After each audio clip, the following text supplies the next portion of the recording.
Waamuzi sura ya 11 mstari wa kwanza hadi wa 6. Fungua kitabu cha Waamuzi sura ya 11 mstari wa kwanza na wa 6. Aliyepata naweza kanisaidia kusoma. Ni vizuri unapokuja kanisani una sehemu ya kuandika, lakini pia una sehemu ya kusoma neno. Bwana Yesu asifiwe sana. Ili usiweze kupitwa na usisahau yale ambayo yanafundishwa. Amen. Soma kitabu cha Waamuzi sura ya 11 mstari wa kwanza mpaka 6. Biblia inasema basi huyo Goliathi alikuwa mtu shujaa sana, naye alikuwa ni mwana wa mwanamke kahaba. Goliathi akamzaa Yefta, mke wa huyo Goliathi akamzalia wana, na hao wana wa mkewe hapo walipokuwa wamekuwa wakubwa wakamtoa Goliathi na kumwambia, wewe hutarithi katika nyumba ya baba yetu, kwa sababu wewe u mwana wa mwanamke mwingine. Ndipo Goliathi akawakimbia hao nduguze, akakaa katika nchi ya Tobu, na watu mabaridhuri walikwenda na kutangamana na Goliathi, wakatoa kwenda pamoja naye. Ikawa baadaye wana wa Amoni wakapigana na Israeli. Ikatukia hapo wana wa Amoni walipopigana na Israeli, wazee wa Goliathi wakaenda kumtoa huyo Goliathi katika ile nchi ya Tobu. Wakamwambia Goliathi, njoo wewe uwe kichwa chetu, ili tupate kupigana na wana wa Amoni. Goliathi akawaambia wazee wa Goliathi, je, mimi hamkumchukia mimi na kumfukuza mtoke katika nyumba ya baba yangu? Basi kwani kunipigia hivi sasa wakati mlio katika taabu? Amen. Bwana Yesu asifiwe sana. Kitabu cha Waamuzi 11 Biblia inasema basi huyo Yefta Mgiliadi alikuwa mtu shujaa sana, na alikuwa ni mtu wa mwana wa mwanamke kahaba. Gileadi akamzaa Yefta. Mstari wa 2 anasema mkeo huyu Gileadi akamzalia wana, na hao wana wa mkewe hapo walipokuwa wamekuwa wakubwa wakamtoa Yefta na kumwambia, wewe hutarithi katika nyumba ya baba yetu, kwa sababu huyu mwana wa mwanamke mwingine. Bwana Yesu asifiwe sana. Mungu ayabariki maneno yake. Hapa tunaona kwa habari ya Yefta. Tunajifunza kwa habari ya Yefta. Biblia inaanza kuelezea Yefta kuanzia uzalio wake kwanza, wazazi wake na namna alivyozaliwa, na namna ambavyo amekuwa, na namna ambavyo amelibeba kusudi la Mungu. Bwana Yesu asifiwe sana. Maandiko yanasema Yefta alikuwa ni mtoto wa mwanamke kahaba. Alikuwa ni mtoto wa mwanamke kahaba. Biblia ikizungumza kahaba, kuna makahaba wa aina mbili. Kwa Kiebrania wanaita zoha, ambao hawa ni makahaba ambao ni wanaitumia miili yao kwa ajili ya kunufaisha nafsi zao. Yaani wanatumia miili yao kufanya starehe. Bwana Yesu asifiwe sana. Lakini pia kuna aina ya pili ya makahaba, ilikuwa ni kendeshai. Kwa Kiebrania wanaita hawa ni aina makahaba ambao walikuwa wanaabudu miungu mingine, wanaabudu miungu ya kigeni, wanaabudu miungu ya giza, na walikuwa wanatoa uzinzi kama sadaka. Kwa uzinzi ilikuwa ni sadaka. Bwana Yesu asifiwe sana. Kwa hawa ni watu ambao walikuwa wanaziabudu sanamu, walikuwa wanaziabudu miungu ambayo haitokani na Mungu wa wana wa Israeli. Bwana Yesu asifiwe sana. Kwa Biblia inasema Yefta alikuwa ni mtoto wa mwanamke kahaba. Na katika desturi ya Kiebrania, mtu anapokuwa kahaba huwa anatengwa. Bwana Yesu asifiwe sana. Jamii huwa inamtenga, na si tu yeye, hata uzao wake pia huwa unatengwa. Mtu anapokuwa kahaba, watu huwa wanamchukia na kumweka mbali na wao. Watu huwa wanaweka mbali na kuwatenga mbali na mji. Yaani wale ambao walikuwa wanafanya kazi za kahaba walikuwa wanakaa mbali na mji. Walikuwa hawachangamani na watu, hawahusiani na watu. Walikuwa hawaruhusiwi kuolewa na watu wenye heshima kama kuolewa na makuhani. Walikuwa hawaruhusiwi kuwasogelea watu wenye heshima. Bwana Yesu asifiwe sana. Na walikuwa ni watu ambao wanaonekana wamelaaniwa wao na kizazi chao na familia zao. Bwana Yesu asifiwe sana. Bwana Yesu asifiwe sana. Kwa hiyo huyu mwanamke alikuwa tayari yupo katika hayo maisha. Biblia inasema huyu mtu alikuwa ni kahaba ina gani? Lakini tunapojua kwa habari ya kahaba, maana kwamba ni mtu ambaye ametengwa kwenye taifa la Israeli. Ni watu ambao walikuwa wamewekwa mbali kabisa na taifa la Israeli. Bwana Yesu asifiwe sana. Ni watu ambao walikuwa wamechukiwa. Hakuna ambaye anatamani kuweka naye urafiki. Hakuna ambaye anatamani kuweka uhusiano naye. Hakuna ambaye anatamani kuweza kumsogelea kwa sababu ile kazi ya ukahaba ilikuwa imefanya. Bwana Yesu asifiwe sana. Bwana Yesu apewe sifa. Na walikuwa hawaruhusiwi kuolewa. Bwana Yesu asifiwe sana. Walikuwa hawaruhusiwi kuolewa kwa sababu wanaonekana ni watu ambao tayari Mungu amekwisha kuwakataa. Ni watu ambao wanaonekana tayari Mungu amekwisha kuwachukia. Mungu hana uhusiano nao. Mungu hana ushirika nao kwa sababu ya kazi ya ukahaba ambao walikuwa wanaifanya. Bwana Yesu asifiwe sana. Lakini pia nasema Yefta alikuwa ni mtoto wa mwanamke kahaba. Ina maana Yefta amezaliwa katika yale mazingira ambayo mama yake aliyakuta, aliyatengeneza. Kama mama yake alitengeneza mazingira ya kuchukiwa, ina maana pia Yefta alipozaliwa alikuwa katika hayo mazingira ya kuchukiwa na kutengwa. Bwana Yesu asifiwe sana. Kwa sababu mama yake alikuwa ni kahaba. Na ni desturi ya Kiebrania, mwanamke anapokuwa kahaba anatengwa yeye na uzao wake. Unakataliwa yeye na uzao wake. Kwa hiyo Yefta anazaliwa katika tumbo la mwanamke kahaba. Anazaliwa katika tumbo la mwanamke aliyekataliwa. Anazaliwa katika tumbo la mwanamke aliyechukiwa. Anazaliwa katika tumbo la mwanamke ambaye jamii tayari imemwacha. Jamii haioni thamani yake. Jamii haioni kitu tena ndani yake. Jamii tayari imekwisha kuwakatia tamaa. Bwana Yesu asifiwe sana. Kwa mazingira ya Yefta, maana amekuwa katika mazingira ya uchungu na maumivu. Bwana Yesu asifiwe sana. Kama mtu amekuwa katika mazingira ya kukataliwa, ina maana hawezi kuwa katika mazingira ya furaha. Uchungu lazima utawale ndani ya moyo wake. Uchungu lazima utawale maisha yake. Kwa mazingira ya Yefta yalikuwa ni mazingira ya uchungu na maumivu. Amekuwa katika mazingira ya kutengwa. Anakuwa katika mazingira ya kuchukiwa. Anakuwa katika mazingira ambayo hakuna anayeona thamani iliyopo ndani yake. Hakuna ambaye anaiona nuru iliyopo ndani yake. Hakuna ambaye anaona nuru ya Mungu ambayo iko ndani ya Yefta. Yeye anasema hata ndugu zake walimchukia Yefta. Wakamwambia unapaswa kuondoka katika nyumba baba yetu kwa sababu huna urithi katika nyumba baba yetu. Bwana Yesu asifiwe sana. Hauna urithi katika nyumba ya baba yetu kwa sababu wewe ni mtoto wa mwanamke kahaba. Kwa alitengwa. Biblia inasema Yefta akaondoka. Ukisoma mstari wa 3. Ukisoma hiyo Waamuzi 11 mstari wa 3, kuna kitu hapa ambacho Mungu anatuonyesha. Biblia inasema ndipo Yefta akawaambia nduguze. Akawaambia hao nduguze. Akawakimbia hao nduguze. Akakaa katika nchi ya Tobu na watu mabaradhuli walikwenda kutangamana na Yefta, wakatoka kwenda pamoja naye. Biblia inaposema mabaradhuli ni watu ambao walikuwa ni watu wanaofanya vitendo vya ukatili. Walikuwa ni watu ambao wanajihusisha na ujambazi. Walikuwa ni watu ambao wanajihusisha na ukahaba. Walikuwa ni watu ambao wanajihusisha na wizi. Walikuwa ni watu ambao wanajihusisha na kila tabia ambayo ni kinyume na jamii yetu. Bwana Yesu asifiwe sana. Ni tabia ambazo ni mbaya ambazo hazifai kufanyika katika jamii. Ndio maana mabaradhuli, hata kuchukua tafsiri ya Kiswahili ndivyo ambavyo inaelezea. Mabaradhuli ni watu ambao wanafanya vitendo vya ukatili. Vitendo ambavyo jamii haiwapokei. Ambao ni wezi, ni wauaji, ni wabakaji, ni wezi. Bwana Yesu asifiwe sana. Biblia inasema hao watu walifuatana pamoja na Yefta. Kwa sababu hao watu pia wamekuwa katika hayo mazingira. Hao watu pia wamekuwa katika hayo mazingira kwa sababu watu kama hao walikuwa wanatengwa na jamii. Walikuwa wanachukiwa na jamii. Jamii ilikuwa inaweka mbali pamoja na wao.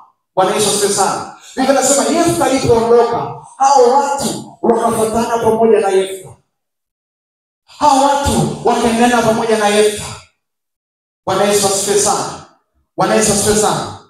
Wangapi wananielewa? Wangapi wananipata? Utanielewa tu taratibu.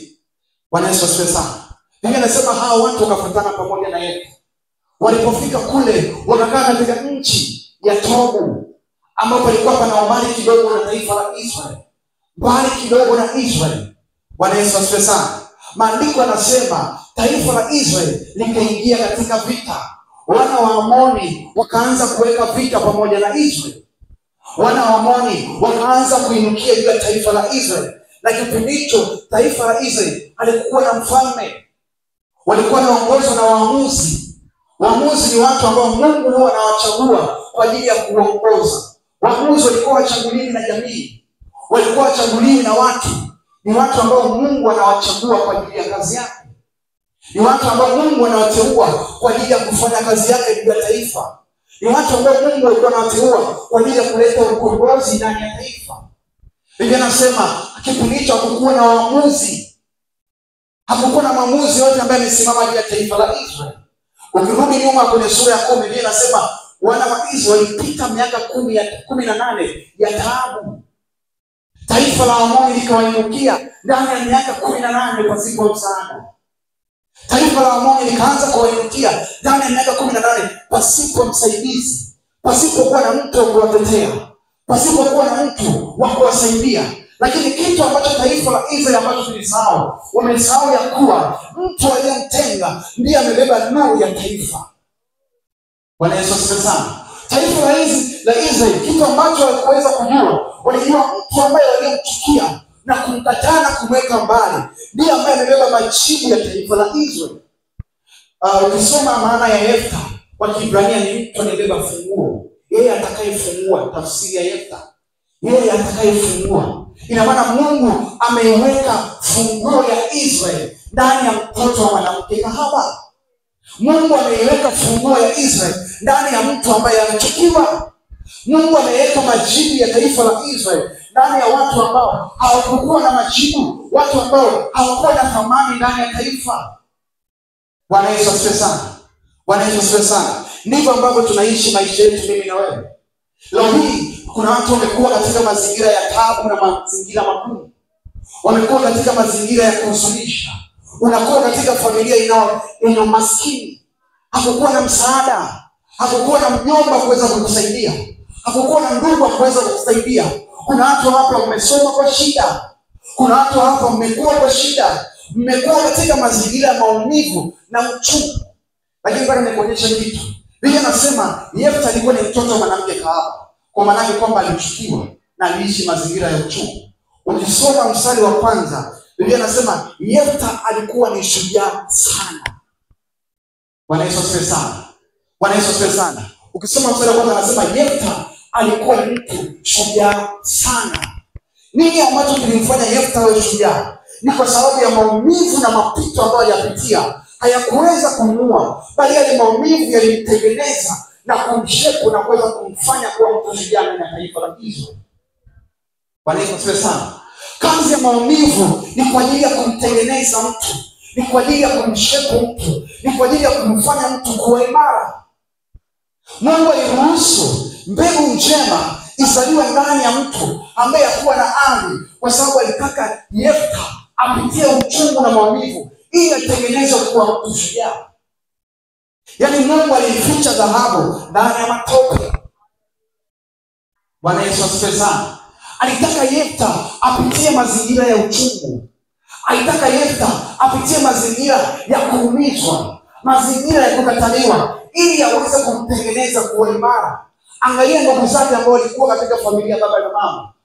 Mke wake, watoto wao ambao mama yao ndiye ambaye aliolewa. Bwana Yesu asifiwe sana. Hawa watu hawakuwa mashujaa kwa sababu hakuna maumivu ambayo waliyapitia. Ndugu zake hawakuwa mashujaa kwa sababu hakuna uchungu ambao walipitia. Hawakuwa mashujaa kwa sababu hakuna maumivu ambayo waliyapita.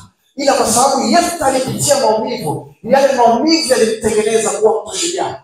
Ndivyo ambavyo mimi na wewe tumekuwa katika mazingira ya maumivu, mazingira ya uchungu. Tumesoma kwa shida, tumekuwa kwa shida. Wengine tumezaliwa katika nyumba za umaskini. Bwana Yesu asifiwe sana. Kula yetu ilikuwa ni shida, kuvaa yetu ilikuwa ni shida, kukua kwetu ni shida, lakini Mungu aliruhusu kupitia hayo mazingira ili ya kushepu, ya kutengeneze, ya kufanya kuwa imara kwa ajili ya taifa. Bwana Yesu asifiwe sana. Maumivu yalitengeneza shujaa ndani ya taifa la Israeli. Uchungu ulimtengeneza shujaa ndani ya taifa la Israeli. Mtu ambaye alikataliwa ndiye alibeba funguo ya taifa la Israeli. Mtu ambaye walimwacha na kumkana ndiye alibeba majini ya taifa la Israeli. Ndivyo ambavyo mimi na wewe tunakuwa. Mazingira ambayo unakulia haukui kwa bahati mbaya. Kuna wakati Mungu anaruhusu upite katika eneo fulani, si kwa ajili ya kukuangamiza, si kwa ajili ya kukuteketeza, anataka uwe imara. Bwana Yesu asifiwe sana. Maumivu yanatufanya kuwa imara. Uchungu unatufanya kuwa imara. Sasa tatizo la kanisa au tatizo la watu wengi, tunapopita katika maumivu na uchungu, huwa tunafia na kukata tamaa. Tatizo la kanisa, wanapopita katika hali ngumu, wanakata tamaa na kurudi nyuma. Lakini Mungu alikupitisha hapo kwa makusudi, kwa sababu ameiweka mbegu iliyo njema kwa ajili ya kizazi fulani. Ameiweka mbegu iliyo njema kwa ajili ya taifa fulani. Ameweka majibu kwa ajili ya watu fulani. Bwana Yesu asifiwe sana. Bwana Yesu asifiwe sana. Maumivu ambayo unayapitia ni kwa sababu ya matengenezo. Upo darasani, Mungu amekupitisha hapo ili akutengeneze. Umezaliwa katika nyumba ya maskini ili wewe uwe sababu ya kuondoa maskini ndani ya nyumba baba yako. Umezaliwa katika familia ambayo inaabudu miungu. Wewe umezaliwa hapo ili uweze kuivunja miungu baba yako. Bwana Yesu asifiwe sana. Mungu hakutaka Yefta azaliwe kwenye tumbo la mwanamke kahaba kwa bahati mbaya. Mungu hakukufanya uzaliwe katika nyumba ya maskini kwa bahati mbaya. Mungu hakufanya uzaliwe katika nyumba inaabudu uchawi na uganga kwa bahati mbaya. Mungu hakufanya uzaliwe katika nyumba ambayo imetawaliwa na magonjwa na taabu na dhiki nyingi kwa bahati mbaya. Yefta alizaliwa hapo, lakini si kwa bahati mbaya, bali amekuja kuyatimiza makusudi ya Mungu ndani ya taifa la Israeli. Ndivyo ambavyo Mungu anakutengeneza wewe. Amekupitisha hapo, amekufanya uzaliwe hapo ili uweze kuleta majibu ya taifa lako, majibu ya familia yako, majibu ya watu wako. Bwana Yesu asifiwe sana. Bwana Yesu asifiwe sana. Haleluya. Mungu anamfanya Yefta apitie katika hayo mazingira kwa ajili ya kuweza kuleta majibu ya taifa. Maana kwamba asingezaliwa katika tumbo la mwanamke kahaba, asingepitia maisha ya uchungu. Na kama asingepitia maisha ya uchungu, asingekuwa shujaa. Taifa la Israeli lipo katika vita. Wanamtafuta mtu ambaye anaweza kuwatoa hapo, hawamuoni. Taifa la Israeli lipo katika hali ngumu. Wanamtafuta mtu ambaye anaweza kuwasaidia, hawamuoni. Wanatafuta mtu ambaye anaweza kuwatoa katika hiyo vita, hawamuoni, kwa sababu ile mbegu aliyotupa ndio ilebeba majibu kwa ajili ya taifa. Bwana Yesu asifiwe sana. Bwana Yesu asifiwe sana. Kuna watu tumezaliwa na vitu vikubwa. Watu ambao tuko hapa hatujaja duniani kwa bahati mbaya. Wala Mungu hajakuleta duniani kwa bahati mbaya. Mungu kuna kitu cha thamani ambacho amekiona ndani yako, amekiweka ndani yako kwa ajili ya ulimwengu. Hakuna ambaye anazaliwa kwa bahati mbaya. Nguza jirani yako, mwambie hakuna anayezaliwa kwa bahati mbaya. Mwambie hakuna anayekuja duniani kwa bahati mbaya. Nguza tena, mwambie hakuna anayekuja duniani kwa bahati mbaya. Mungu ameliona tatizo la taifa la Israeli. Ameiona shida ndani ya taifa. Akaamua kumtengeneza mtu shujaa ili aliponye taifa. Lakini huyu shujaa hakukuwa katika mazingira ambayo ni ya raha, au katika mazingira ambayo ni ya kitajiri, au mazingira ambayo ni ya kuonekana. Amekuwa katika maficho. Ni kaida ya Mungu kumficha mtu, kumshepu mtu katika maficho, kumtengeneza mtu katika maficho, ili anapomwachilia watu waseme hakika huyu Mungu yupo ndani yake. Ni kaida ya Mungu kumficha mtu, kumtengeneza mtu sirini, kumpanda mtu katika nguvu na uweza sirini, ili anapomwachilia kila anayetazama amuone Mungu ndani yake. Bwana Yesu asifiwe sana.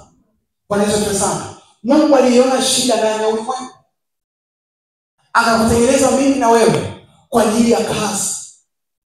Nimekwambia mwanzo, hakuna anayekuja hapa kwa bahati mbaya. Sote ambao tunakuja hapa tumekuja kwa ajili ya kazi. Ipo kazi ambayo Mungu amekuitia kuifanya. Upo wajibu ambao Mungu amekupa uweza kuufanya. Ipo jukumu ambalo Mungu amekupa ndani ya hii taifa, ndani ya familia yako, ndani ya ukoo wako, ndani ya huu ulimwengu. Kipo kitu cha thamani ambacho Mungu amekiweka ndani yako kama majibu ya watu wengine. Maumivu ambayo unayapitia na hali za maisha ambayo unakutana nazo zipo kwa ajili ya kukushepu, zisiwe sababu ya kukatisha tamaa. Bwana Yesu asifiwe sana. Bwana Yesu asifiwe sana. Watu wengi tumekata tamaa katika maumivu tunayopitia. Tunaona kama Mungu hayupo.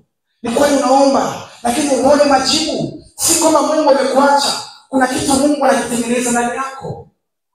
Kuna wakati Mungu anaruhusu haya mambo kutengeneza na kuwa imara. Anajua ndani yako kuna kiburi. Kuna mazingira ambayo atakupitisha ili kujiondoa kiburi ndani yako. Anajua kuna vitu ambavyo viko sawa ndani yako ili akutengeneze na kukufanya kuwa imara. Kuna mazingira lazima upite ili akufanye kuwa imara. Ulichobeba ni kikubwa na maana kina vita kubwa. Ulichobeba ni kikubwa ndio maana kuna vita kubwa. Vita ulionayo ni kwa sababu ya kile ulichokibeba. Shetani hakuchukii kwa sababu wewe ni mzuri. Shetani hakuchukii kwa sababu una hela. Shetani hakuchukii kwa sababu una vitu. Shetani anakuchukia kwa sababu ya kile ulichokibeba. Vita yako na shetani ni kwa sababu ya kile ambacho umekibeba.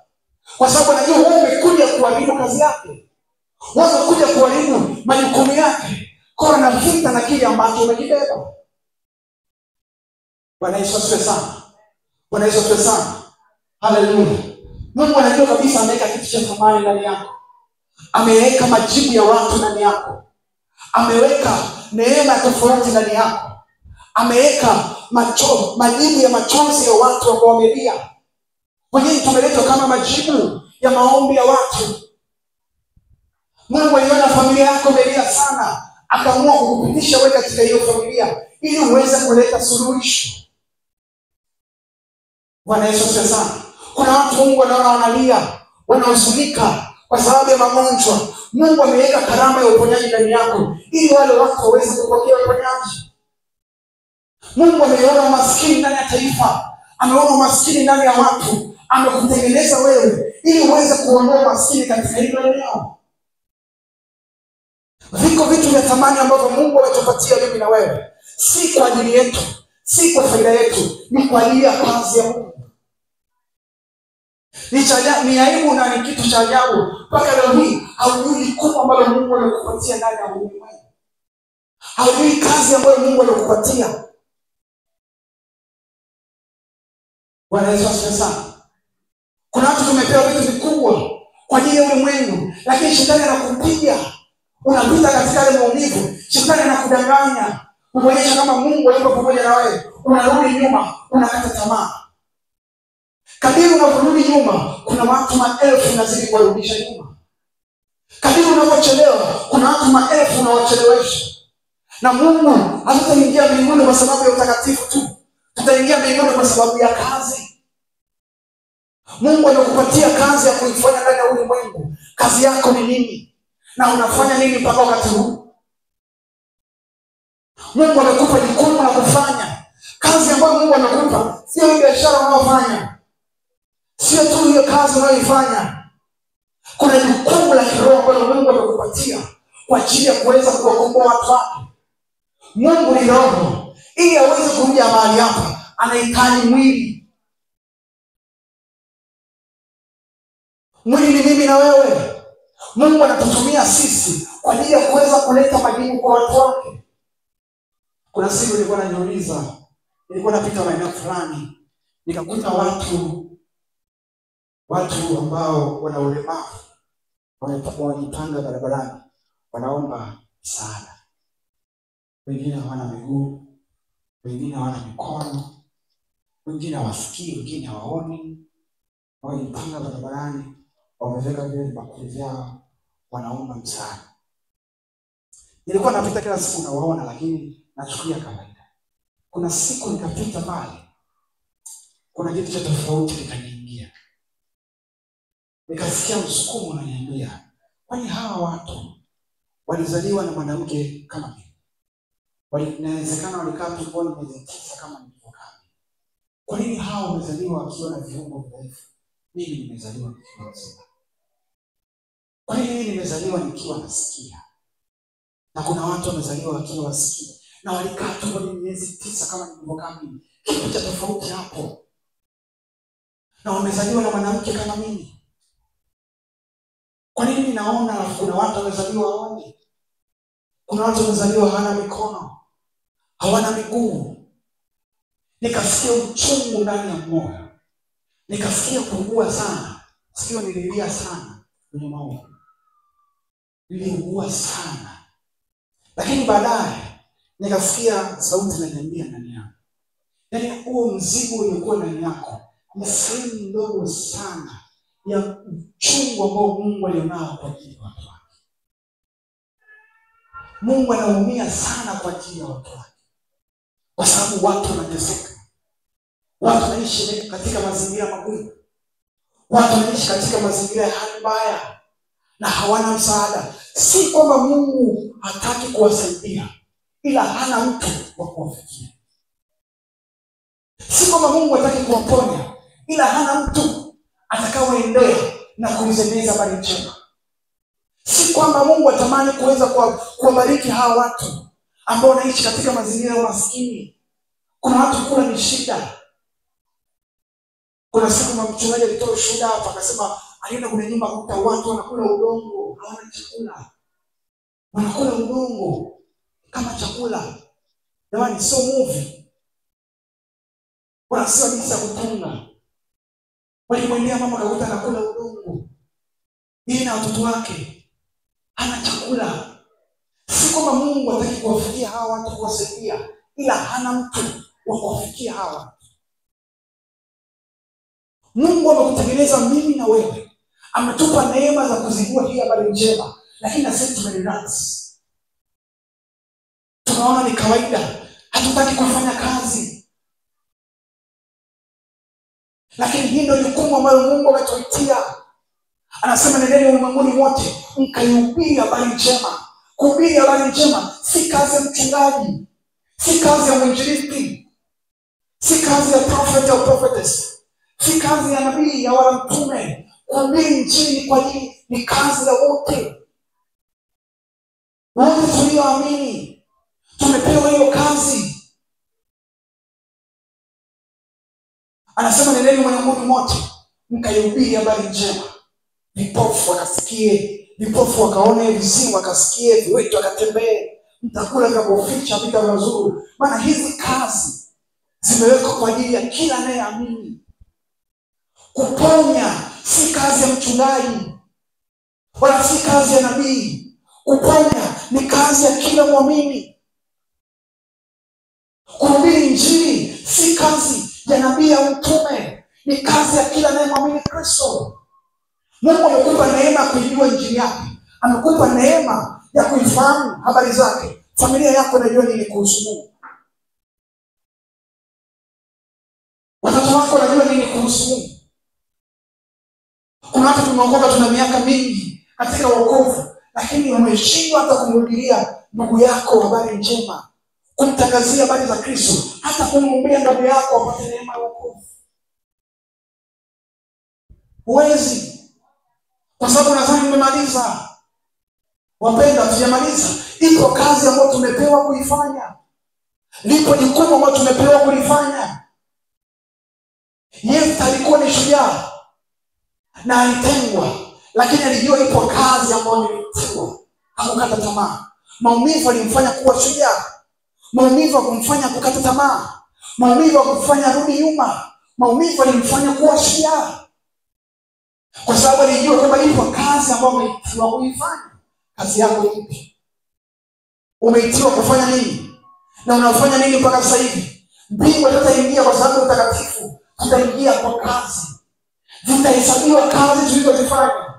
Mpaka sasa hivi hapa uko mahali hapa na kuna mtu ambaye ameokoka kwa dunia. Hakuna hata mtu ambaye mhubiri injili akaokoka akamjua Mungu kupitia wewe. Ni aibu.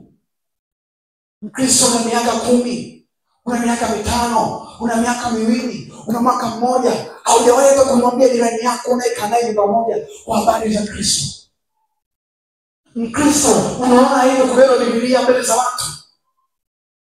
Mkristo unaona aibu kuambia ndugu zako kwamba yupo Kristo, yupo Mungu. Mungu amekupa jukumu. Unafanya nini kwa hiyo kazi ambayo Mungu amekupa? Mungu amekupa kazi. Unafanya nini kwa hiyo kazi? Kazi tulionayo si watu tuone kwamba tunatenda miujiza, wala si watu tuone kwamba tunajua kutabiri. Tunaita kuwavuta watu kwa Kristo, kuelekezea watu kwa Kristo. Unaelekezeaje watu kwa Kristo? Bwana Yesu asifiwe sana. Bwana Yesu asifiwe sana. Kazi yako ni nini? Na unafanya kazi gani? Bwana Yesu asifiwe sana. Kwa sababu umezaliwa katika nyumba maskini, haina maana wewe ni maskini. Inawezekana wewe ndio tajiri wa hiyo familia. Inawezekana wewe umeitwa kutengeneza matajiri kwenye hiyo ukoo. Umezaliwa katika nyumba inayoabudu miungu, haina maana kwamba wote mtaabudu hapo. Wewe umezaliwa ili uvunje hiyo miungu, ulete Mungu mpya wa kweli. Bwana Yesu asifiwe sana. Mungu anakutengeneza wewe kwa ajili ya hiyo familia. Watu wamjue Mungu, familia yako waokoke kupitia wewe. Ni nini ambayo ulikao kuombea familia yako kwa habari ya wokovu? Ni nini ambayo ulikao kuombea wazazi wako kwa habari ya wokovu? Mungu anakutengeneza wewe kwa kazi. Amekuita wewe kwa kazi. Anakushape wewe kwa kazi. Lakini tukishatengenezwa tuna relax. Tukishaokoka tuna relax. Mungu anaiangalia kazi. Na ngoja nikwambie, watu wengi tunakazana sana kutafuta mambo ya ulimwengu huu. Tunakazana sana kutafuta fedha. Tunakazana sana kutafuta vitu ambavyo vinainufaisha miili yetu. Nataka nikwambie, hautafanikiwa katika hayo unayotafuta kama umeifanya kazi ambayo Mungu amekupa. Baraka zako zipo kwenye kazi ambayo Mungu amekuitia. Unaweza kuwa unatumia nguvu kubwa kupambana, lakini ipo kazi ambayo Mungu amekuitia. Inawezekana kazi yako ni kusapoti injili. Inawezekana kazi yako ni mwimbaji. Umekazana mimi sina sauti, lakini Mungu ameweka neema ya uimbaji ndani yako na unajua unanyamaza. Hakuna namna utapiga hatua mpaka unifanye kazi ambayo Mungu amekuitia. Mungu amekupa neema ya kushawishi watu. Sasa mimi na nguvu ya kushawishi watu. Hiyo sio nguvu ya kushawishi watu, ni neema ya injilisti Mungu amekupa. Lakini huwezi kutoboa kwenye mambo yako mpaka uifanye hii kazi. Hakuna mafanikio kwenye kazi zetu kama tujazifanya kazi za Mungu kwanza. Huwezi kuinuka kama hujaifanya kazi ya Mungu ipasavyo. Na kazi ya Mungu si tufanye kwa maonyesho, ili kazi yetu ni kuwavuta watu kwa Kristo. Ni kuwaleta watu kwa Kristo. Kwa sababu watu wanateseka, watu wanalia, na wewe ulipita huku ili uwasaidie wale. Wewe ulipita maumivu ili uwasaidie wale. Umekuwa kwenye nyumba ya maskini ili wewe tajiri usaidie maskini wengine. Umekuwa katika mazingira ya yatima, Mungu anakutengeneza wewe uwasaidie yatima na wajane. Mungu akupitishe kwenye maumivu bure. Haruhusu jambo kwa bahati mbaya. Kazi yako ni ipi? Unafanya kazi gani kwenye ufalme wa Mungu? Inawezekana biashara uliyo nayo, Mungu anataka uwavute watu wa Kristo kupitia biashara yako. Inawezekana kazi uliyo nayo, Mungu amekuweka kwenye hiyo ofisi ili ajitukuze, ili ajifunue kwa watu wake kwenye hiyo ofisi. Mungu amekuweka wewe hapo si kwa bahati mbaya. Amekupanda hapo ili aweze kulifunua jina lake kwa watu wake. Lakini je, unafanya kazi gani? Kwa sababu tukiwa kazini hata kuonekana kwamba tumeokoka. Yaani ndio kwanza na sisi tunaanza kuwaponda wachungaji na mitume. Nasema ni matapeli. Utaki watu kujua kwamba wewe umeokoka. Bwana Yesu asifiwe sana. Bwana Yesu asifiwe sana. Watu wengi wanaona ni aibu kuitwa mlokole. Ukiitwa mlokole unaona aibu. Sisi mlokole, sisi unaona aibu. Biblia inasema ukionea haya nchi, na mimi nitakuonea aibu mbele za Baba yako. Ukionea haya, na mimi nitakuonea aibu mbele za Mungu. Bwana Yesu asifiwe sana.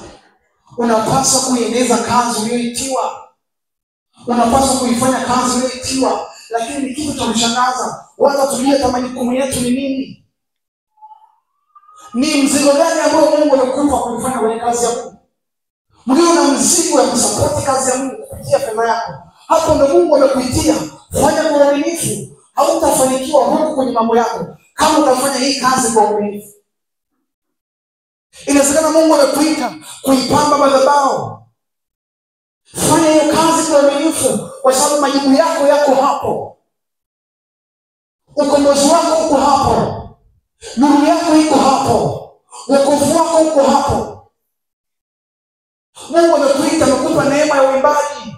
Hakuna namna utapiga hatua mpaka uifanye hiyo kazi. Imba. Hauimbi ni watu kuona na sauti. Hauimbi ni watu kusifie. Tunaimba ili Bwana ajitukuze kupitia sisi. Ili Bwana ajitwalie utukufu kupitia sisi. Mungu amekupa neema ya kinabii, amekupa neema ya kuhubiri. Wahubirie watu injili. Waambie watu habari za Kristo. Waambie nimekutana na Yesu ambaye ameniokoa mimi kutoka katika matope, akanitengeneza, akanifunyanga, amenifanya niko hapa. Na mimi niko mbele yako leo na kuletea habari za huyu Kristo aliyeniponya mimi, akuponye na wewe. Haleluya. Haleluya. Kazi. Mungu anaitazama kazi aliyokuitia. Aliweka kazi ndani ya Yefta. Mazingira yote yasikukatishe tamaa kile ambacho ukibeba. Kuna watu tunajua kabisa tumebeba vitu vikubwa, lakini mazingira yamekuwa sababu ya kukatisha tamaa. Mazingira yapo kukutengeneza, sio kukatisha tamaa. Unapaswa kukata tamaa, kwa sababu ukikata tamaa umepatia ushindi shetani. Unaporudi nyuma umepatia ushindi shetani. Mungu anakuita wewe uivunje miungu ambayo baba zako waliabudu. Uivunje mizimu ambayo baba zako waliabudu. Unapokata tamaa unapatia ushindi ile miungu. Watakutawala wewe na kizazi chako.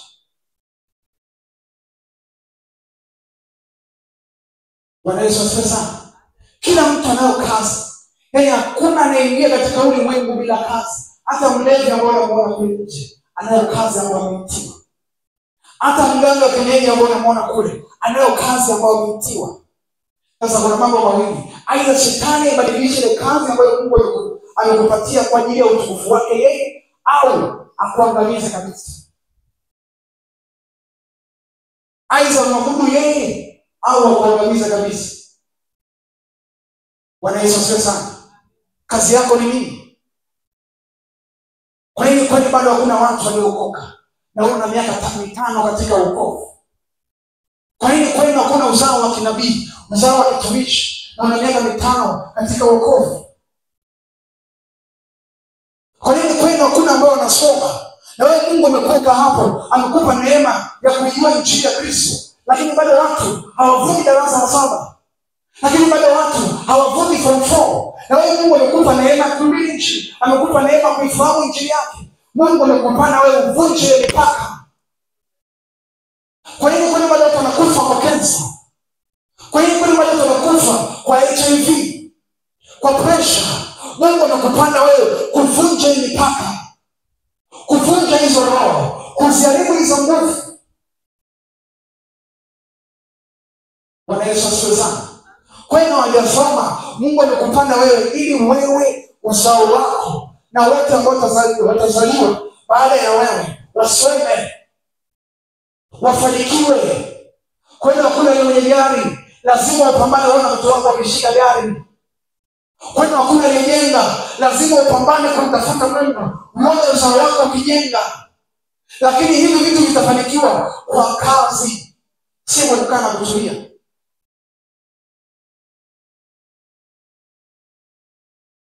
Kanisa limepoa kwa sababu limeacha kufanya kazi ambayo limeitiwa. Watu wamepoa kwa sababu wameacha kufanya kazi ambayo wameitiwa.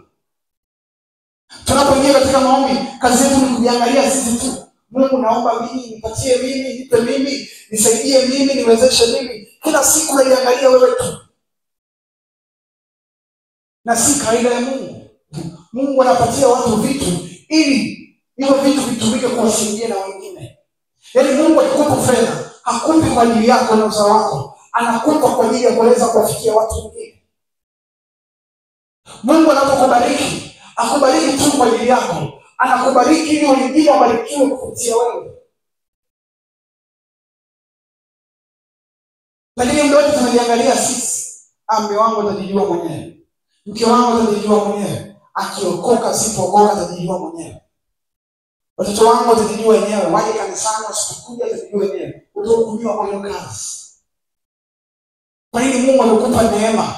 Amekupa neema kuifahamu neno lake, lakini bado watoto wako wanatembea katika dhambi. Mungu atakuhukumu kwa hiyo kazi. Nilimweka chini ya mikono yako ili umlee, umfunyange, umfundishe habari zangu, umjulishe matendo yangu. Lakini umemwacha anaingia huko. Maandiko yanasema Mungu alikuwa anatendea wana Israeli, anasema haya ninayotendea mkasimulie uzao wenu. Mkasimulie watoto wenu ya kwamba alikuwepo Mungu aliyofanya haya. Alikuwepo Mungu aliyopasua bahari ya Shamu. Alikuwepo Mungu aliyeshusha mana na mkate. Ili waweze kumfahamu ya Mungu. Lakini sisi tumerelax.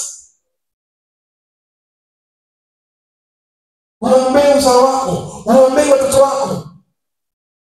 Nikukuuliza mara mwisho kuombea uzao wako. Hujui. Lakini kila siku ni kujiombea wewe tu. Hujawahi kumwombea mtu mwingine. Na unasubiri baraka kutoka mbinguni.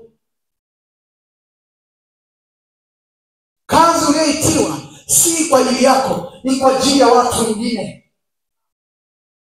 Umeitiwa kwa ajili yako, umeitiwa kwa ajili ya watu. Mungu amekuita kwa ajili ya watu.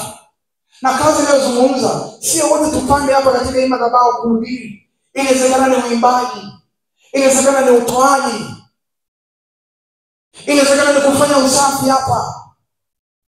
Kuna watu wana msukumo, unasikia msukumo kabisa wa kufanya usafi kanisani. Lakini hujawahi kuitii hiyo sauti. Hautavuka ndoto yangu mpaka uitie hiyo sauti, kwa sababu ndio kazi ambayo Mungu amekupa. Kadiri utakavyoing'arisha nyumba yake, ndivyo Mungu atakavyoing'arisha maisha yako. Kadiri utakavyofanya kazi yake, ndivyo ambavyo Mungu atafanya kazi pia na kwako. Sasa watu wengi wanataka Mungu afanye kazi kwetu, lakini sisi tunataka kufanya kazi kwenye nyumba ya Mungu. Unataka Mungu akujibu maombi yako, na hakuna ambacho wewe kufanya kwenye nyumba ya Mungu. Tusikushapelea kuja kanisani Jumapili na kuondoka. Basi tunajua ndio tumeitiwa hicho na tutafanya hicho mpaka tunakufa. Mungu hajakuitia hapo. Haujaitwa kuja kanisani uhubiriwe na kuombewa na kuondoka. Ipo kazi ambayo umeitiwa. Tunapokuja hapa, tunakuja kukuachilia nguvu, tunakupatia nguvu ili unaporudi mtaani wachawi wajue kwamba yupo mtu wa Mungu hapa. Waganga wajue yupo mtu wa Mungu hapa. Mizimu ijue yupo mtu wa Mungu hapa. Haleluya. Lakini ni aibu Mkristo anaogopa wachawi, anaogopa paka. Akisikia mchana analia kwenye bata na weusuka. Halali. Joto lakini anajifunika shuka mpaka kwenye uso kwa sababu ya hofu. Tafia huko. Bwana Yesu asifiwe sana. Maandiko yanasema tukuumbiwa roho ya hofu. Kwa nini roho ya hofu inakutawala? Ni maana bado kuna kazi hujaanza kufanya. Tunatawaliwa na mamlaka za giza kwa sababu hatujaamua kuifanya kazi ya Mungu. Kwa sababu wazee wetu walidumu kuziabudu hizi roho, kwa zimetembea kwenye damu hadi kwetu. Kwa ili sisi tuweze kutoka huko, lazima tuweke bidii kubwa kwa Mungu ili Mungu aweze kututoa sisi na wazao wetu. Bwana Yesu asifiwe sana. Bwana Yesu asifiwe sana. Kwa nini una hofu? Kwa nini bado unatawaliwa? Kwa nini bado nguvu za giza zinakutawala? Kwa nini bado ufahamu wako unatawaliwa? Muda wote ukikaa unawaza mambo mabaya. Unafikiri vitu vibaya tu. Unawaza mambo ya ovyo tu. Hata kuna wengine wapo kanisani hapa, anawaza mchungaji anamaliza saa ngapi niondoke. Anawaza nitapitia wapi kula chips kutoka hapa. Mwingine anawaza njaa tu hapa. bado kuna kazi hujaanza kuifanya. Bado kuna kazi hujaanza kuifanya. Moja kati ya vitu ambavyo vimetufanya kanisa tusifanye kazi ya Mungu, au tusifanye kazi ambayo tumeitiwa, tumepoteza kiu. Kiu. Kanisa lina kiu. Watu hawana shauku. Watu hawana shauku ya kuona vitu wanatembea. Watu hawana shauku ya kuona mizimu wanasikia. Watu hawana shauku ya kuona watu wanafanikiwa. Watu hawana shauku ya kuona watu wengine wakiinuliwa. Kama una kiu, kazi uliyoitiwa lazima itakufa ndani yako. Kile kilichokuwa ndani yako lazima kitakufa. Bwana Yesu asifiwe sana. Kanisa lina kiu. Watu hawana kiu. Hatuna kiu ya kuhubiri Injili. Hatuna kiu ya kufanya kazi ya Mungu. Yupo mwanaume mmoja ambaye alimpokea Roho Mtakatifu siku moja. Baada ya kumpokea Roho Mtakatifu, akahubiria watu 3,000 wakaokoka siku moja. Watu 3,000.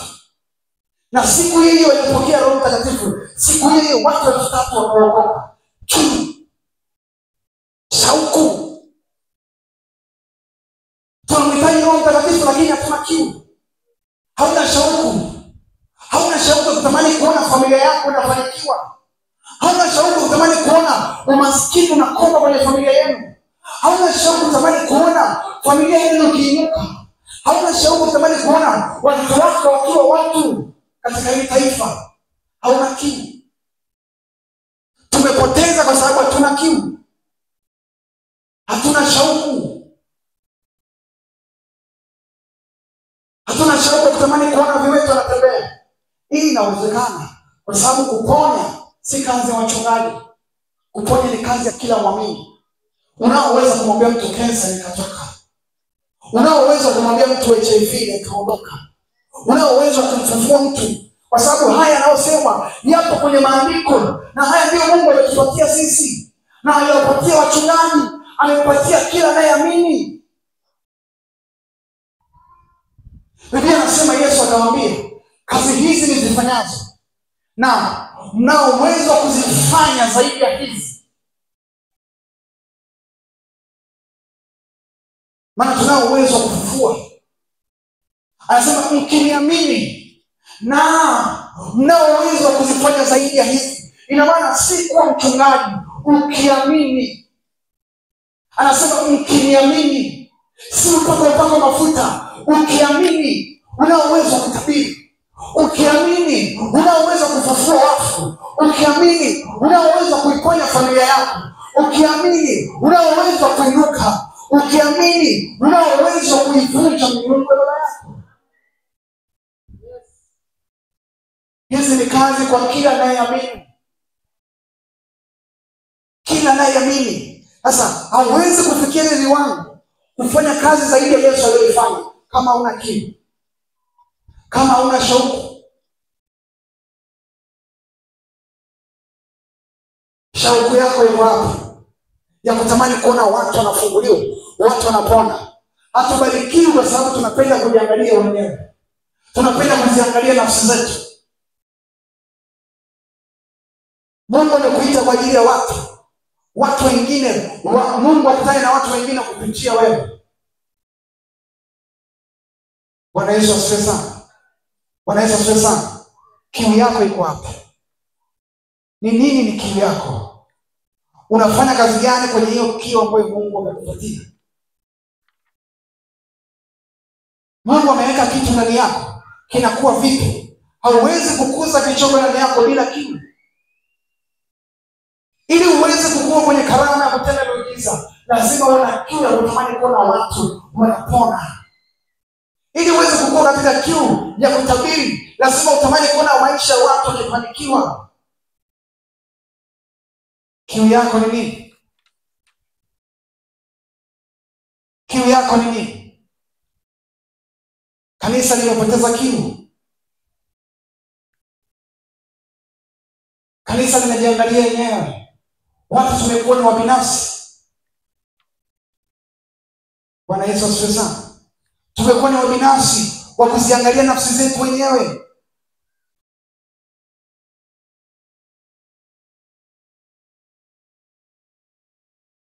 Hatuangalii kazi ambayo Mungu ametuitia. Sasa hapo ndipo ambapo tunakufa, kwa sababu hatuangalii ile jukumu ambayo tumepewa.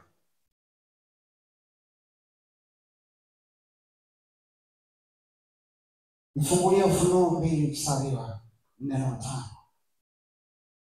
Kitabu cha Ufunuo sura ya 2 mstari wa 4 na 5.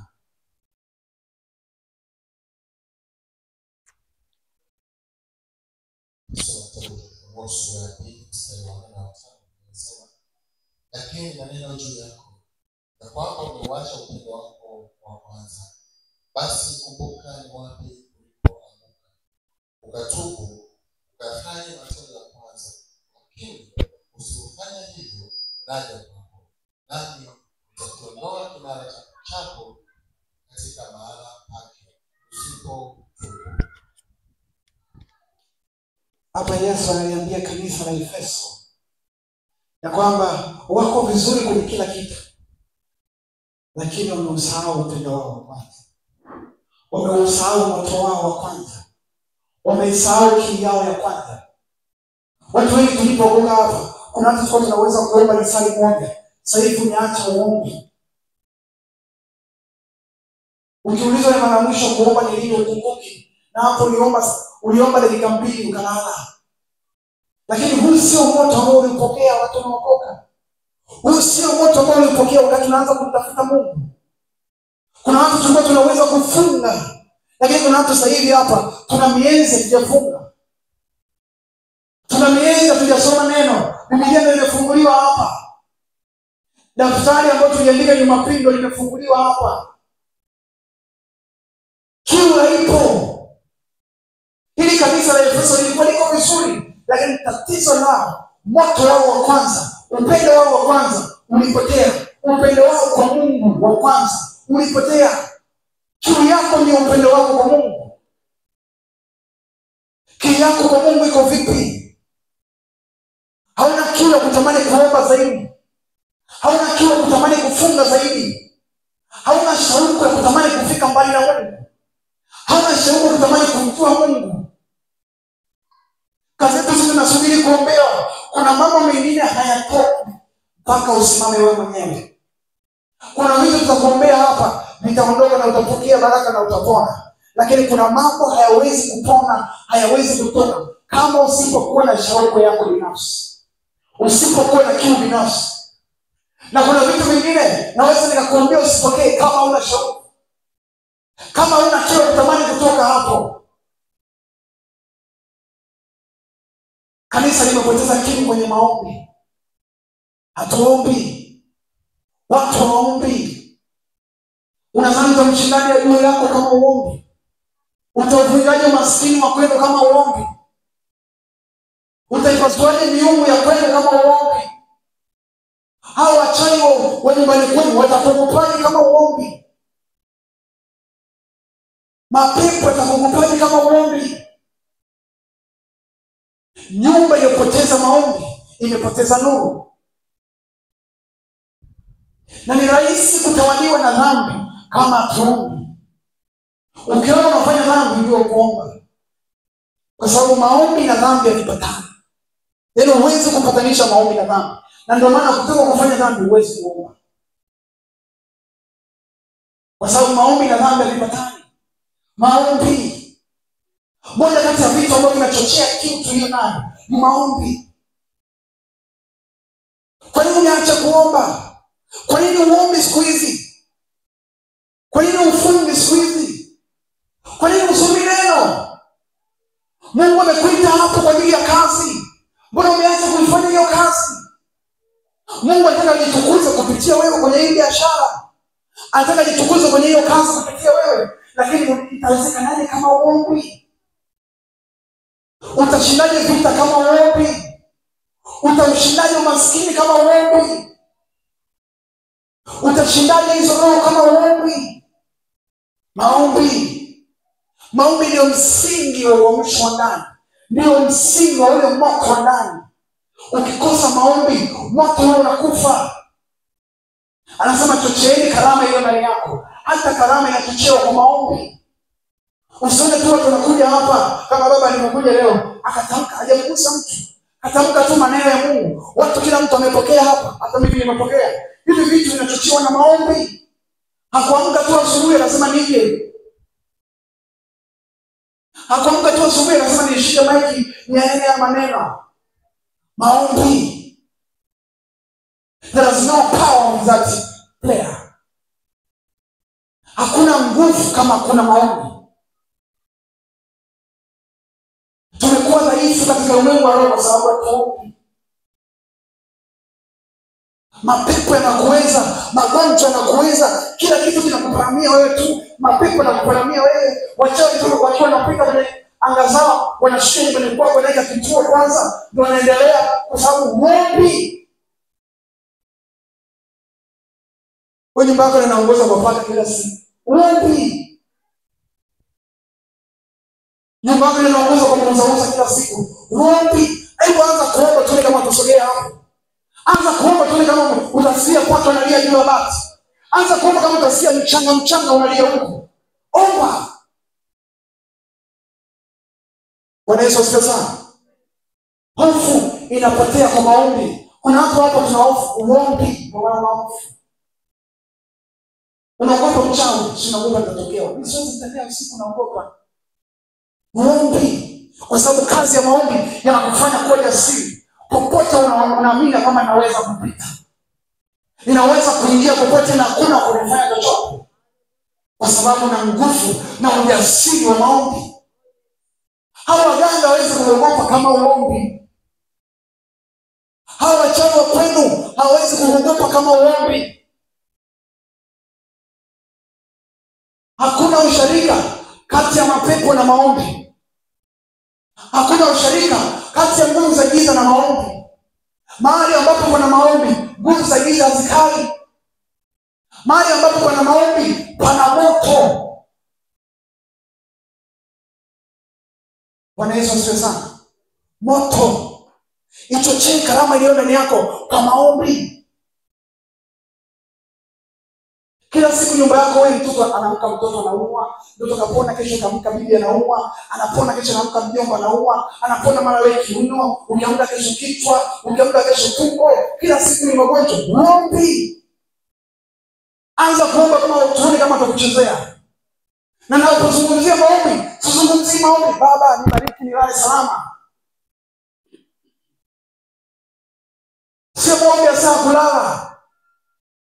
Nazungumzia prayer ambayo unakuwa na uwezo wa kumsogelea Mungu. Unaomba mpaka unasikia uwepo umeshuka.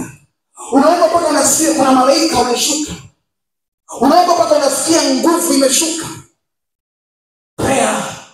Omba. Uvivu wako kuomba ndio unakufanya urudi nyuma kila siku. Hakuna mahali unaenda. Kila siku uko pale pale. Ombi.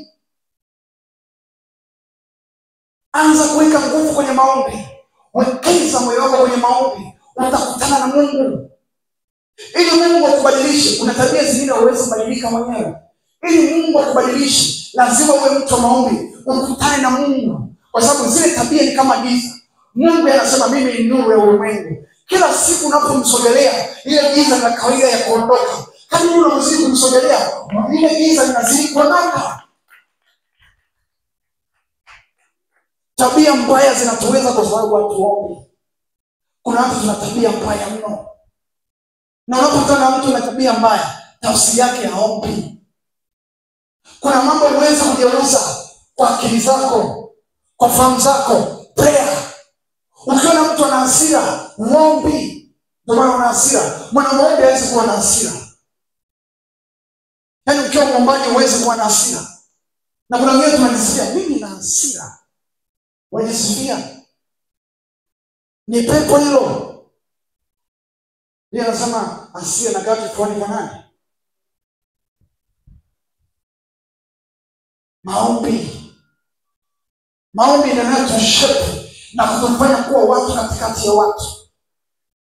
Maombi yanayotengeneza na kutufanya kuwa na nguvu na ujasiri. Hata tunapopita katika machozi. Mimi kuna wakati nikitazama maisha yangu, nikitazama vitu ambavyo napitia, sio maazia tunateki. Nikikwambia omba, haina maana kwamba mimi sipitii shida. Maana naambia anasema au pasa haja kupita. Ukipita huwezi kuomba. Hata sisi kuna mambo tunapitia. Na umri wangu mdogo niona kwamba siwezi kupitia mambo makubwa. Kuna mambo nayapitia mimi mwenyewe mziki. Lakini ninapoona hali ya kushindwa, narudi kwenye magoti, napokea nguvu mpya. Hata kama sijaona majibu, lakini kuna nguvu na kuwa nayo special ya kupita hapo. Bwana Yesu asifiwe sana. Sometimes si mpaka nione majibu. Yaani nikipiga magoti nasikia nguvu mpya. Nilikuwa nalia, nikipiga magoti nikiomba, nikikutana na uso wa Mungu, nasikia nguvu, nasikia ujasiri, nasikia kushinda. Naona mimi si mtu kuzuiliwa hapa, nitapita tu. Hata kama si leo, kesho nitapita. Kwa sababu najua niliyembeba ni mkuu zaidi ya hili lililopo mbele yangu. Kukata tamaa ni tafsiri ya kwamba hatuombi. Tunakata tamaa kwa sababu hatuombi. Tunalia kwa sababu hatuombi. Uchungu unakaa kifuani mwetu kwa sababu hatuombi. Tumetawaliwa na uchungu kwa sababu hatuna nguvu ya maombi. Nimekwambia mtu anayeomba anakuwa moto, anakuwa fire. Hivi vitu vipepo haviwezi kukaa ndani yake. Na moja kati ya vitu ambavyo shetani anatia nguvu yake kubwa ni kukuzuia wewe kuomba. Nataka nikwambie, wakati wote unapoona uzito kuomba, jua kwamba umesogelea majibu yako. Wakati wote ambao unasikia ukame wa kuomba, jua kwamba malaika wa Mungu wako karibu mno na wewe kuliko unavyodhani.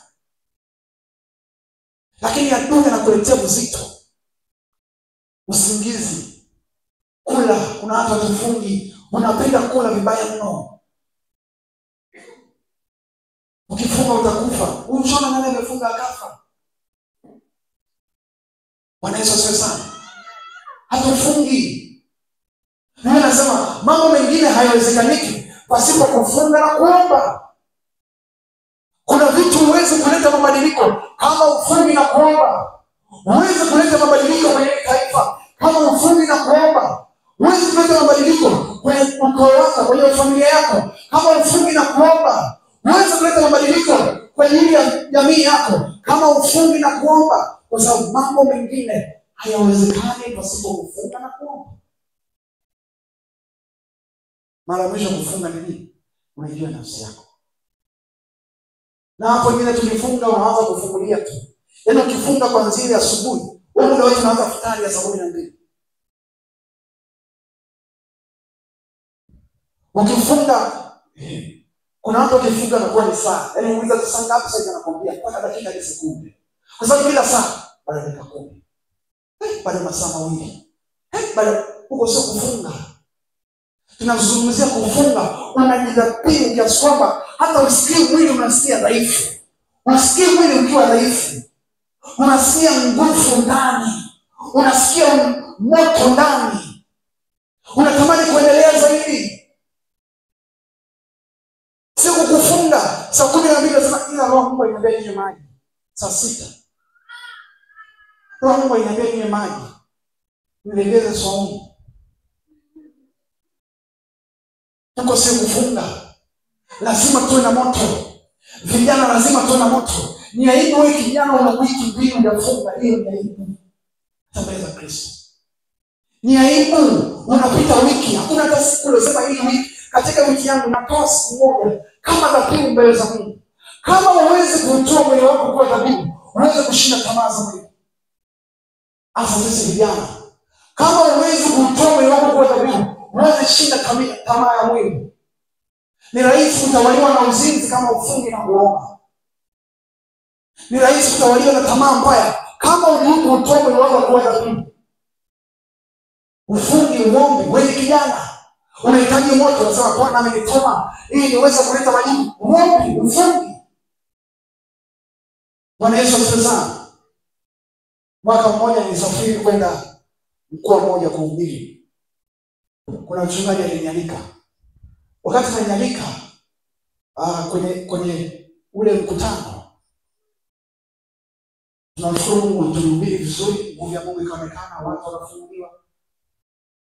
Lakini baadaye akaja akanipa historia, kwa sababu ile mkoa ni mkoa kwanza wa dini ya watu.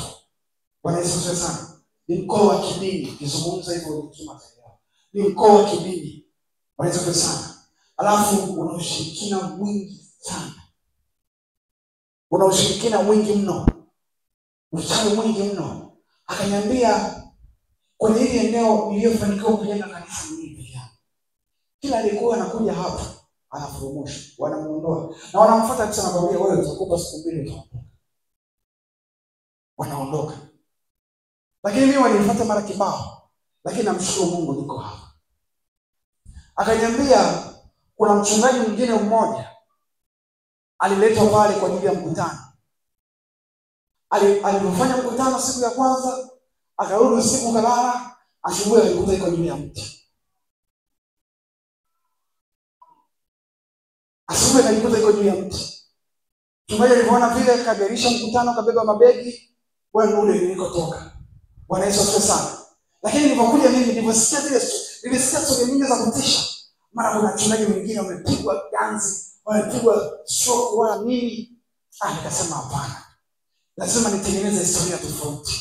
Kama niwahi kuwachezea hao wengine, mimi nimekuja hapa ni mwakilishi wa The Living God Church. Nataka nitangaze Mungu ambaye nimebeba. Nataka nitangaze nguvu ambayo nimeibeba. Bwana Yesu asifiwe sana. Tulifunga na kuomba mpaka tukaona majibu. Mpaka nilipoondoka wakaanza kutangaza yule kijana aliyekuja ni Freemason. Nisema nishafikia leo na kuanza kuita Freemason. Hizi ndio viwango nilipokuwa navitafuta. Bwana Yesu asifiwe sana. Bwana Yesu asifiwe sana. Amen. Lazima tuwe na moto. Tunachezea kwa sababu hatuna moto. Tunachezea kwa sababu hatuna moto. Vijana lazima tuwe na moto kuhubiri injili. Lazima wachawi wakuogope.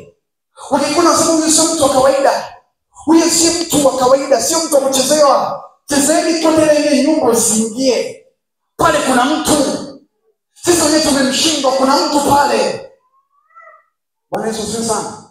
Kipindi nikiwa mdogo kidogo, najaribu kukupa shughuli ambazo za kujenga. Nilienda kwa rafiki yangu mmoja. Huyu rafiki yangu bibi yake alikuwa ni mtu ambaye anafanya mambo ya ushirikina. Na hakuna ambaye ajue. Sababu kila mtu anamuogopa. Kila mtu anamuogopa. Lakini huyu rafiki yangu alikuwa ni mcha Mungu. Anampenda Mungu na kaokoka. Na alikuwa ananipenda kweli. Na kipindi hicho nilikuwa mdogo lakini nilikuwa tayari nishakuwa mchungaji. Kwa hiyo alikuwa anapenda kuweka ukaribu na mimi ili nizidi kujifunza vitu vingi. Kwa siku hiyo akanipeleka kwao. Nilifika kwao nikakutana na yule bibi yake. Yule bibi pia licha kwamba mambo ya ushirikina ila yani kala dini zote mbili, yani iko huku dini ya huko anayo na dini ya huko anayo. Bwana Yesu asifiwe sana. Kwa siku hiyo tukaanza kuongea, akaanza kunipa mambo ya Biblia. Ni kwa nini unazungumza hivi? Kwa nini kuna hiki? Kaanza kumjibu, natoa mistari.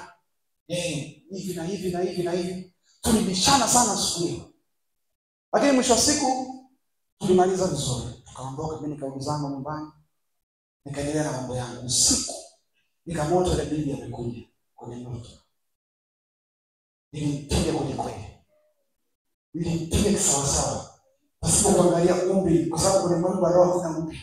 Nilimpiga kwenye ndoto. Asubuhi naamka. Yule ndugu yangu ananitafuta ananiambia, bibi yangu ameniambia asubuhi, wewe sio mtu wa kawaida kabisa. Ambia alikumpima jana, akasema wewe si mtu wa kawaida. Sasa sijui mimi najua ndani nimeona nini. Sikumwambia kama nimeota. Najua kilichotokea usiku ni nini. Najua ni kwa moto nilimpa. Lazima nipe heshima. Bwana Yesu asifiwe sana. Akarudi akaniambia, bibi yangu akasema wewe si mtu wa kawaida. Akasema si mtu wa kawaida. Nikasema huo ndio moto na utafuta. Wachawi wanaona hapa kuna kitu cha tofauti. Huyu si mtu wa kuchezewa.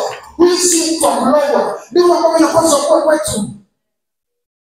Yaani mtaa ambao unawepo wewe, asiwepo mchawi anakaa hapo.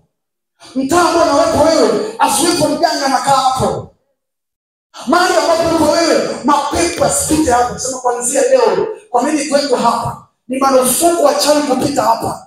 Ili anga limelikabidhi kwa Mungu. Marufuku mchawi wote kupita hapa. Watakujua wewe nani. Bwana Yesu asifiwe sana. Bwana Yesu asifiwe sana.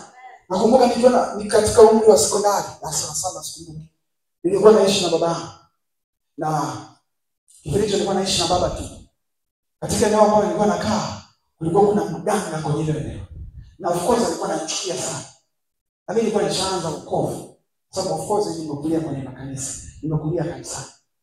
Kwa hiyo siku ile nikamwambia Bwana Yesu, nilikuwa bado sijaanza kuomba. Nilikuwa nikiomba dakika zangu nyingi ni 15. Lakini kila nikiomba naangalia dakika 2. Kwa jina la Yesu naomba dakika 5. Yaani nilikuwa naomba nataka nihakikishe dakika 15 zimefika, lakini kila saa naangalia saa. Kwa hiyo kuna viwango vikubwa sana. Lakini siku ile katika maombi yangu nikamwambia Bwana Yesu, haiwezekani. Anga ambao nakaa mimi, sababu siku nakumbuka tulifundishwa kwa habari ya kutawala anga, kuvunja viti vya enzi vya anga sina nini. Ile somo liliponiingia nikarudi nikamwambia Bwana Yesu, anga ambao nakaa mimi, haiwezekani mganga akae kwenye ile anga. Yaani haiwezekani mimi niombe alafu anafanya mganga kwenye anga moja.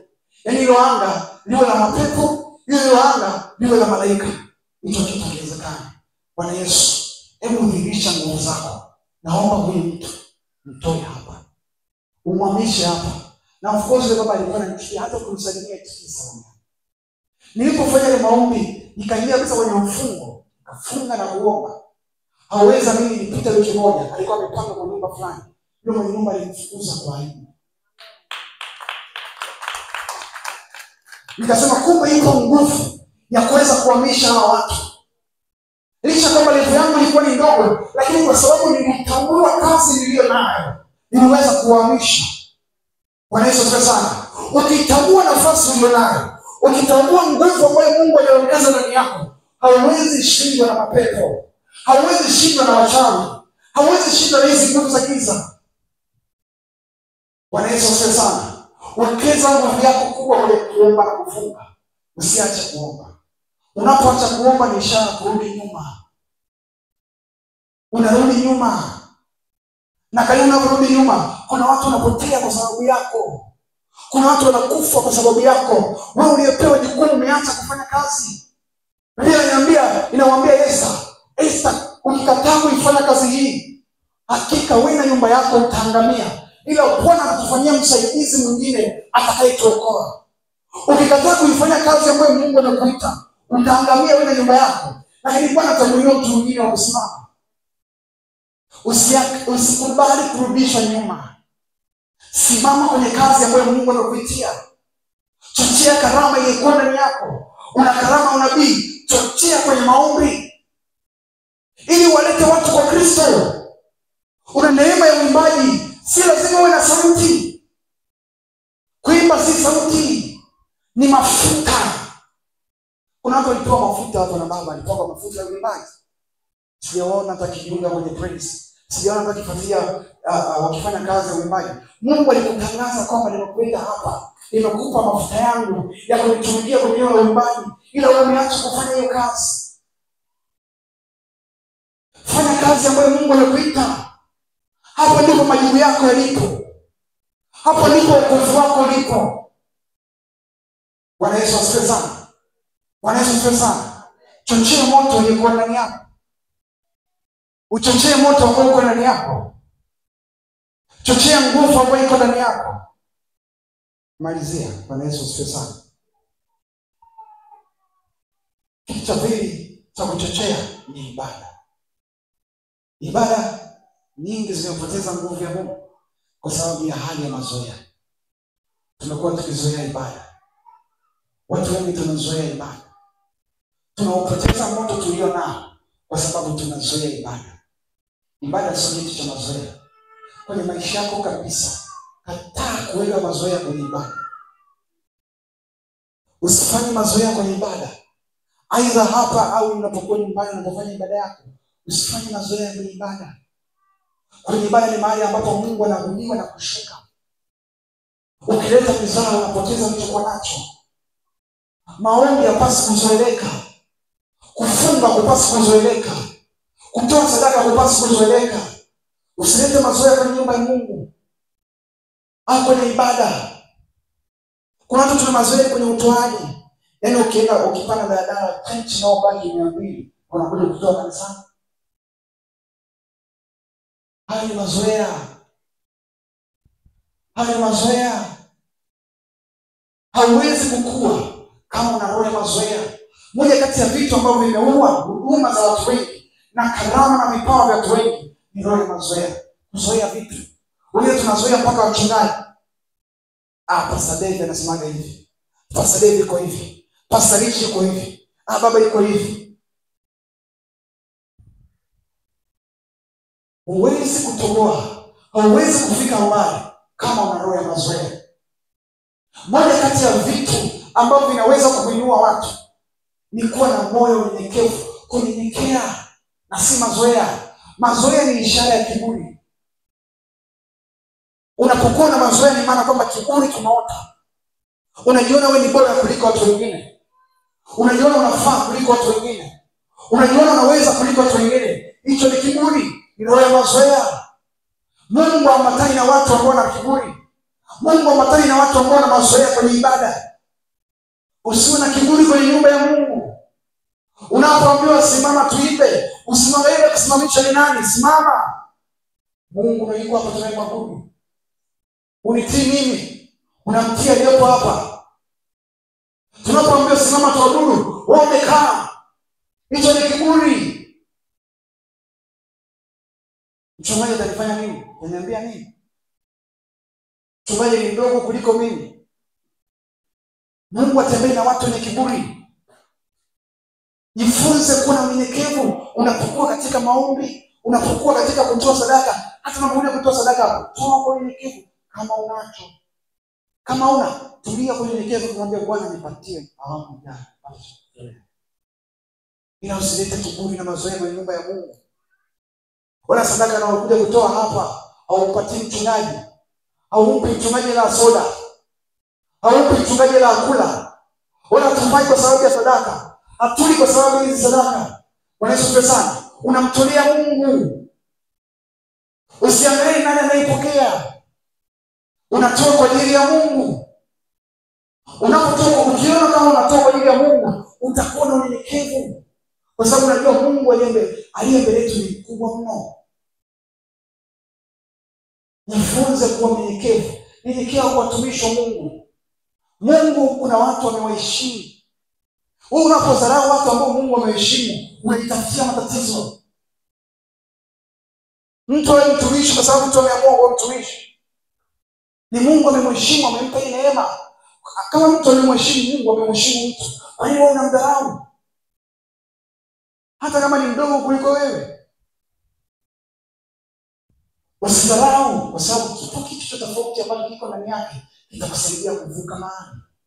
Kitasaidia kuchochea moto ulio ndani yako.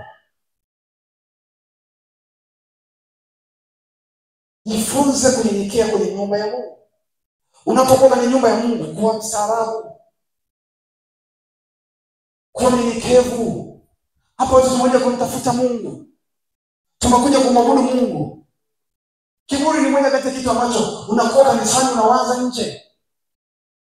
Upo kanisani lakini ibada nzima mwanzo hadi mwisho. Hujui nini kilichohubiriwa, hujui nini ulichopokea. Ile utani ndio umepokea wewe, unakumbuka tu ile mifano iliyokuchekesha na unaikumbuka. Nikikuuliza hapo Jumapili upita tuhubiriwa nini? Unaweza nakumbuka. Usifungue daftari. Naye nakumbuka. Tuache mazoea. Wewe ni mfano mdogo nyuma hapo. Tuache mazoea. Tuache roho ya mazoea. Sizoee mtumishi wa Mungu. Anapokuwa hapa, una kama ni Mungu anazungumza na wewe. Wala mtumishi wa Mungu anapokuwa hapa, asemi kwa sababu anakujua. Siyazungumzi haya maneno kwa sababu kuna mtu anamjua kwa namfikishia ujumbe. Na nena kile ambacho Mungu amenipa. Kile ambacho Mungu anazungumza na watu wako. Kwa ukiipokea hii message, itakuvusha. Ili uamini kama ni Mungu anasema, chukua hatua kwa kile ambacho unaambiwa, utaona matokeo. Bwana Yesu asifiwe sana. Nyenyekea. Unapokuwa kwenye maombi, acha maombi ya kiburi. Kuna maombi ya kiburi. Mungu nimekupa siku 5, naomba unipe gari. Hicho ni kiburi. Huwezi kumwambia Mungu hivyo. mamlaka juu ya mapepo, sio kwa Mungu. Tunapaswa kuwa na unyenyekevu pia tunapoendelea mbele za Mungu. Nyenyekea, nenda kwa moyo kutendeka. Unajua kuna aina kama 3 hivi za maombi. Kuna sala, dua na maombi. Moja, sala ni maombi ambayo unakwenda kuzungumza na Mungu wako. Yaani hapo ukemee mapepo, wala ufukuzi uchawi, wala ufukuzi nguvu za giza. Hapa ni mazungumzo kati yako wewe na Mungu. Ndio maana pale Biblia inasema salini hivi, Baba yetu uliye mbinguni. Maana katika kusali mnazungumza na Mungu. Sala ni mazungumzo yako kati na Mungu. Dua ni maombi ya kutendeka. Ni maombi ya kunyenyekea na kujishusha mbele za Mungu. Na kugaragara mbele za Mungu na kumrudishia Mungu utukufu. Kama maombi ya toba, maombi ya shukrani, hizo ndio dua. Unanyenyekea mbele za Mungu, unamrudishia Mungu utukufu. Alafu ndio kuna maombi ya vita. Sasa hapa tunachanganya. Maombi ya vita unaleta kwa Mungu. Malaika anakutuma, wewe malaika usipoenda, natamka uende. Nimekuambia nenda. Bwana Yesu asifiwe sana. Kuwa na unyenyekevu hata kwenye maombi yako. Usiombe kwa kiburi. Omba kwa unyenyekevu. Wakati wa piga kweli mapepo ndio kama umeitwa. Lakini wakati wa kuzungumza na Mungu, nyenyekea, shuka mpaka chini. Acha vyeo vyote, acha cheo chako chote. Ni wakati wako wewe na Mungu. Mimi ninapoomba, siombi kana kwamba mimi ni mchungaji. Mungu, mimi ni mchungaji. Nimekuja unisikilize. Sivyo. Naacha cheo pembeni. Naacha vyote pembeni. Ni wakati wangu wa kujigaragara mbele za Mungu. Wa kulia kama mtoto mbele za Mungu. Ni wakati wangu wa kuzungumza na Mungu. Kwa sababu najua haya yote ni neema yake. Tuache kiburi. Usidharau madhabahu. Usizoee madhabahu. Usije hapa kimazoea. Usisali kimazoea. Usiabudu kimazoea. Tunapokuambia abudu katika roho na kweli. Unapoambia imba katika roho na kweli. Unapoambia omba katika roho na kweli. Yuko Mungu anayekuona. Umfurahishi mchungaji. Naweza nikakusifia, kweli umeomba vizuri. Nikakusifia kweli, umefanya vizuri, lakini haitakusaidia kama unafanya kwa kujionyesha. Moja kati ya vitu ambavyo mimi naviogopa ni wakati wa kusifiwa. Nimejifunza wakati wa kusifiwa ni wakati wa hatari sana kuliko wakati wa kukosolewa. Wakati wanapoanza kunisifia kwa ajili ya kitu fulani, huwa narudi na kushika na kulala. Naambia tukufu kurudie. Kwa sababu kuna hatari ya kiburi kunipata. Kuna hatari ya kuingiwa na kiburi. Sasa usifanye kunionyesha, fanya kunyenyekea mbele za Mungu. Ili atanitukuza mwenyewe. Imba, usiimbe hapo kumuonyesha mchungaji. Usiabudu kumuonyesha mchungaji. Usiimbe kumuonyesha mchungaji kama mimi niko vizuri. Fanya kwa ajili ya Mungu wako anayekuona. Tafute Mungu ambaye tumekuja kumtafuta hapa. Njoo kimlilia Mungu. Ukimtafuta Mungu katika roho na kweli, utayaona majibu. Moto wako uko wapi? Nguvu yako iko wapi? Kazi yako ni nini? Ni nini kazi ambayo umeitiwa? Ni jukumu gani ambalo umepewa kulifanya? Ni kazi ipi ambayo Mungu amekupa kulifanya? Na unaifanyaje? Acha kiburi. Kuwa na shauku. Ongeza shauku kwenye kumtafuta Mungu. Ongeza shauku kwenye maombi. Ongeza shauku kwenye kufunga. Ongeza shauku kwenye kila eneo.